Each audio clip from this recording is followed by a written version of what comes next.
Kung madalas nawawalan ng signal o internet data connection ang inyong mga cellphone kahit na may load naman kayo ay dapat i-check nyo ito. So kung ano at kung saan makikita, sundan nyo lang po ang video na to.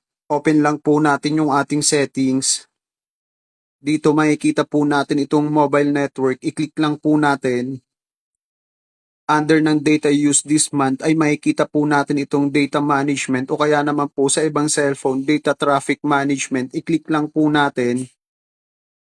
Tap settings icon sa right upper side.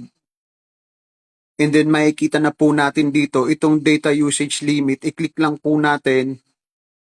Dito ay makikita po natin itong data usage limit na nakatoggle on. Dito naman po sa bandang ibaba ay makikita po natin itong set data usage limit at nakaset po ito sa 2 GB. So ibig sabihin po, nakalimit lang po sa 2 GB yung ating data usage limit. At kung sakali man po na na-consume na po natin yung 2 GB within 1 month o kaya naman po bago mag 1 month ay automatic po mawawalan po tayo ng internet data connection kahit na may load po yung ating mga cellphone. Dahil nakaset po ito na may limit yung ating data, so kaya dapat po ay itoggle off natin yan.